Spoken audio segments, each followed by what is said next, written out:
내가 여러분 중에 왕래하며 하나님의 나라를 전파하였으나 이제는 여러분이 다 내 얼굴을 다시 보지 못할 줄 아노라.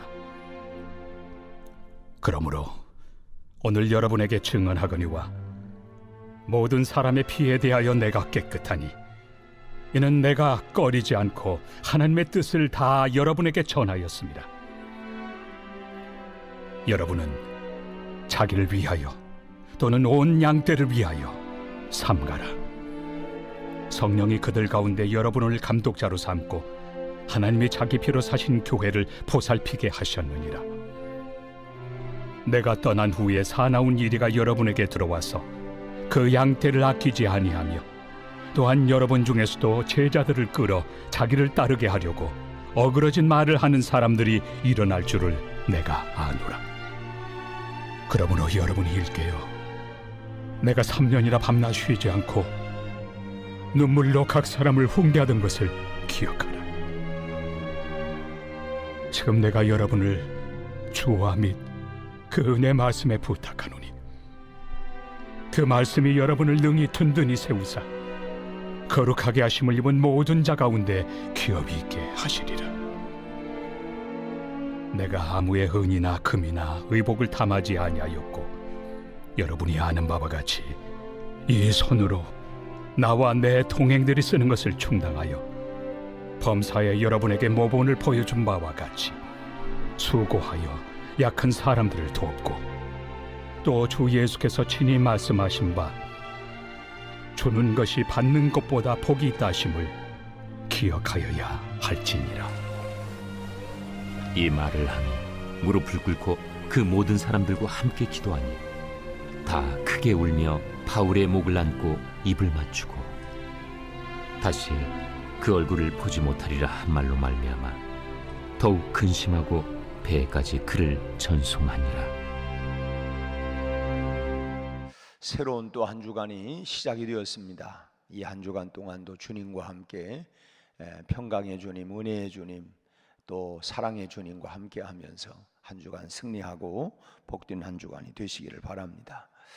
우리가 고속버스나 비행기를 탑승을 할 때에 공통적으로 경험하는 일이 하나가 있는데, 우선 딱 비행기나 고속버스에 이제 승차를 하게 되어지면 이 출발하기 직전에 차 안이나 기내 방송에서 흘러나오는 소위 안전수칙이라고 하는 것이 있습니다.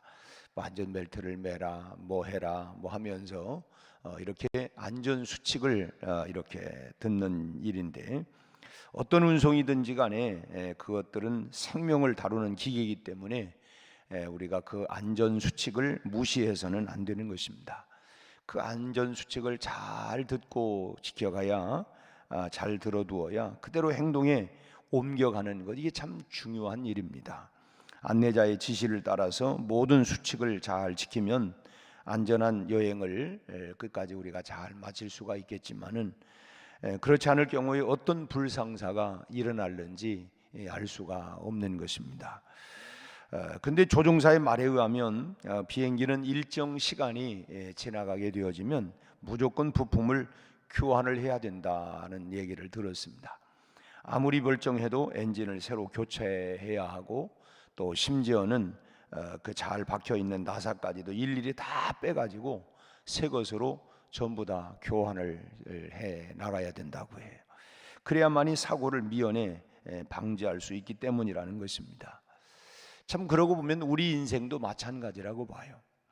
문제가 터지기 전에 미리미리 살피고 준비하면서 우리가 참 사전에 그런 부분들을 잘 준비하며 살아간다고 하면 그만큼 우리의 삶이 더 안전하고 더 든든하겠다 하는 그런 생각을 갖습니다. 그러나 이보다 중요한 문제가 있는데, 소위 말하면 그런 예방하는 이런 것도 우리가 중요하지만 그 이전에 내 인생을 어디에 어떻게 우리가 맡기겠느냐 하는 문제입니다. 내 인생을 어디에 어떻게 맡기느냐. 우리가 자동차에 딱 올라타면 그 순간 그 운전자에게 내 생명을 다 맡기는 거 아니겠어요? 그 사람이 운전대를 운전을 잘못하게 되면 꼼짝없이 나도 결국은 다칠 수밖에 없는 거고 참 큰 사고까지도 이어질 수가 있고, 그 어떻게 우리가 맡기겠느냐? 어디에 맡길 거냐? 내 인생을 잘못 판단해서 잘못된 곳에 내 인생을 맡기기라도 한다고 하면 곧장 파멸로 이어지고 말기 때문에 내 인생을 정말 잘 어디에 어떻게 맡길 거냐 하는 문제는 대단히 중요하다고 할 수가 있습니다. 오늘 본문에서 사도 바울은 에베소 장로들과 그리고 그 성도들과 이렇게 이별의 아픔을 나누면서 참 서로 마지막 절에 보면 크게 서로 무릎 꿇고 이제 기도하고 울며 바울의 목을 안고 입을 맞추고, 그리고 이렇게 아쉬운 마음으로 이렇게 이제 떠나 보내는 이런 장면이 여기 나오고 있죠. 그러면서 이 지금 에베소 장로들과 성도들에게 이별의 아픔을 나누면서 중대한 말씀을 선포하고 있습니다. 그 말씀이 마지막으로 이 중대한 말씀을 선포하는데, 어찌 보면 언젠가 우리도 참 내 사랑하는 가족과 떠날 때가 있지 않습니까? 이 땅에서 영원히 떠날 때에 마지막으로 남길 수 있는 말이 뭘까? 어떤 말일까? 물론 바울이 이 에베소 교회 성도들과 장로들을 다시는 안 본다는 것은 아니었지만은 이때 떠나가면서 3년 동안 이곳에서 복음을 전파하고 소위 말하면 여기에서 이제 목회도 하고 그 떠나면서 마지막으로 그 부탁하는 이런 말씀이 32절 말씀인데, 32절을 같이 한번 읽겠습니다. 지금 내가 여러분을 주와 및 그 은혜의 말씀에 부탁하노니 그 말씀이 여러분을 능히 든든히 세우사 거룩하게 하심을 입은 모든 자 가운데 기업이 있게 하시리라.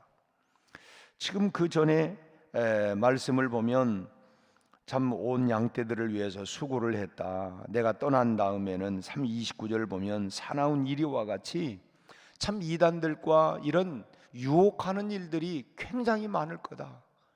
그래서 참 부모가 자식을 이제 밖에 내보낼 때에 참 이게 무슨 일이 또 어떻게 벌어지려나 노심초사하는 마음을 갖고 있지만, 내가 늘 따라다닐 수 있는 것도 아니고 내가 또 따라다닌다고 해서 다 지켜질 수 있는 것도 아니고, 오늘 여기 보니까 그야말로 이 참 사나운 이리와 같은 이단들, 이런 세상 이런 여러 가지 것들이 이제 양떼들을 그야말로 다 끌어가려고 할 텐데, 참 여러분을 내가 3년 동안이나 밤낮 쉬지 않고 눈물로 훈계했던 것을 꼭 기억하라.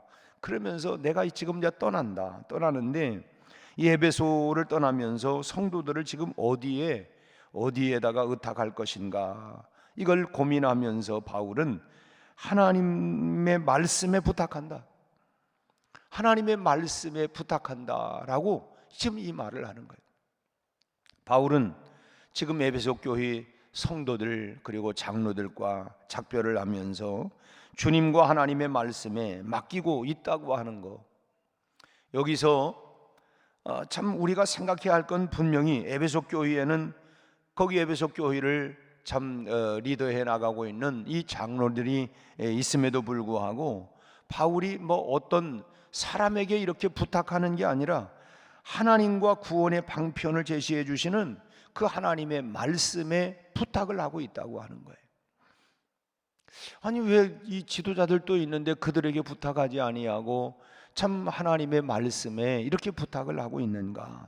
베드로전서 4장 19절 말씀에도 보면 베드로 사도가 이런 말씀을 합니다. 하나님의 뜻대로 고난을 받는 자들은 또한 선을 행하는 가운데에 그 영혼을 미쁘신 창조주께 의탁할지어다.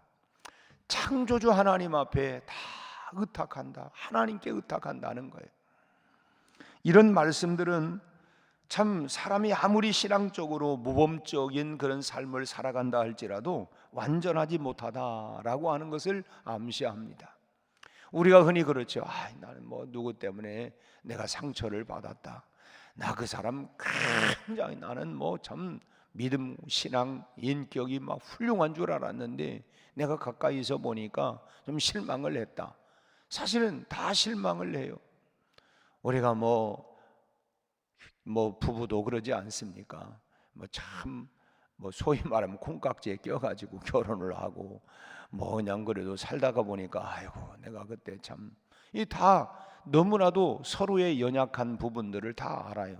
근데 부부는 그렇죠. 그 연약함을 서로 보완하기 위해서 서로 돕는 배필 아닙니까? 그 부족한 부분, 연약한 부분, 이런 부분들을 도와주라고 하는, 그래 돕는 배필로 우리가 서로 이제 부부는 살아가는 것입니다. 아무튼 완전하지 못하다고 하는 것을 암시하고 교회 지도자들의 그 성실한 훈계와 가르침이라 할지라도 근본적인 안전 대책은 되지 못한다고 하는 사실을 가르쳐주고 있는 것입니다. 여러분 그렇잖아요. 멀리 떠나가는 자녀들을 향해서 야, 뭐 이렇게 이런 것도 하고 저런 것도 하고 이렇게 하지만 그 마음과 생각을 다 지켜줄 수 있는 건 아니에요. 그럼 누구가 지켜주느냐? 오늘 사도 바울은 떠나면서 주와 하나님의 말씀이 그 말씀 앞에 여러분들을 부탁한다 라고 말씀을 하고 있는 거예요. 완전한 안전과 영원한 안식처는 결국은 하나님과 하나님의 말씀밖에 없다고 하는 것입니다. 그 말씀이 그를 지켜가는 거예요. 그래서 그 말씀이 우리 안에서 살아 역사해서 참 내가 늘 곁을 갈 수 없지만 참 성령 하나님께서 그 마음을 그 생각을 말씀으로 지켜주셔야 합니다. 바울과 베드로는 바로 이런 사실을 잘 알고 있었던 것입니다. 오늘 본문에서 바울은 주님과 하나님의 말씀을 의탁하는 그 궁극적인 이유를 두 가지로 또 말씀을 하고 있는데 그 하나는 든든히 세우기 때문입니다. 32절을 다시 말씀을 보면 그 말씀이 그 은혜의 말씀에 부탁하노니 그 말씀이 여러분을 능히 든든히 세우사. 그 말씀이 여러분을 든든히 세워간다는 것입니다. 여러분 오늘 우리들도 결국은 무엇입니까? 하나님의 말씀이 우리 안에서 나를 든든하게 세워가는 건 아니겠어요? 아이 내가 참 목사님 뭐 그런 줄 알았는데 내가 실망했다. 뭐 장로님, 뭐 권사님, 뭐 어떤 성도 다 우리가 가까이 하면서 실망하는 부분들이 있어요. 결국은 뭐냐? 하나님의 말씀이 주와 그의 말씀이 우리를 든든하게 세워가는 것입니다. 인간 지도자들의 모든 수고를 하나님이 사용하시죠. 그들의 수고를 통해서 뭐 참 성도들을 양육하고 세워가는 것은 맞는 일이지만 교회를 세워가시는 분은 결국은 목사도 장로도 교회의 지도자들도 아니고 평신도들이 교회를 세워가는 것도 아니고 주님이 그리고 그 하나님의 말씀이 교회를 교회가 되게 하고 성도를 성도 되게 하고 교회와 성도를 든든히 세워가게 되는 분이다 하는 것입니다. 그래서 교회의 머리는 누구냐? 우리가 그리스도라고 얘기하지 않습니까? 우리의 신앙이 무엇으로 성장합니까? 하나님의 말씀으로. 하나님의 말씀을 통해서 우리의 신앙이 성장하고 우리의 인격이 성장하고 우리 삶이 반듯해지고 결국은 그 하나님의 말씀 앞에 부탁하는 이유도 그 말씀이 결국은 내가 떠나도 하나님의 말씀이 계속해서 여러분들을 지켜가기를 부탁한다. 우리도 언젠가는 세상을 떠날 때에 우리 가족들에게 남겨줄 마지막 얘기는 뭐겠어요? 결국은 하나님의 말씀 앞에 우리가 부탁을 하는 것입니다. 그 말씀이 참 어디를 가든지 그 말씀 앞에 부탁을 하면 그 하나님의 말씀이 그를 계속해서 선한 곳으로 의의 자리로 천국으로 이끌어 가는 것입니다. 그리고 또 한 가지 그 하나님의 말씀에 의탁하는 이유는 또 32절 말씀에 보면 이제 기업이 있게 마지막 절 말씀을 보면 다시 거룩하게 하심을 입은 모든 자 가운데 기업이 있게 하시리라. 주와 그 말씀에 은혜의 말씀에 부탁한다고 하는 것은 결국은 무슨 말이냐면 사람을 보지 말고 오직 주님과 그 말씀을 쫓아서 살라는 것입니다. 우리가 사람 때문에 상처를 받고 실망하는 일들이 얼마나 많습니까? 그래서 뭐 흔히 우리 그런 얘기 하잖아요. 절대 신앙생활하고 하면서 사람 보지 마. 주님 바라보고 살아야 돼. 뭐 그 말이 맞는 말이에요.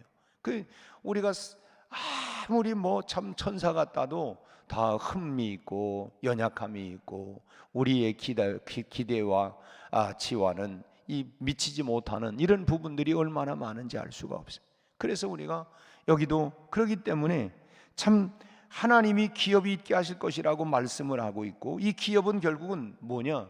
하나님께서 성도들에게 주시겠다고 약속하신 상급인데, 그 상급이 결국 뭐냐면 구원의 은총이며 천국에서 장차 주어지는 상급이라고 하는 것입니다. 그것이 우리에게 기다리고 있다. 아무튼 여러분, 우리가 따라가야 할 이 지표는 무엇보다도 뭐냐? 하나님의 말씀입니다. 하나님의 말씀을 붙잡고 우리가 평생 동안 사람 따라다니는 게 아니고 하나님의 말씀을 붙잡고 그 말씀을 의지해서 우리가 살아가는 것입니다. 사람을 보고 신앙생활을 하는 것이 아니고 주님을 바라보고 하나님의 말씀대로 살아가는 것, 그것이 바로 우리 신앙생활의 원리라고 하는 것을 우리가 절대로 잊어서는 안 돼요.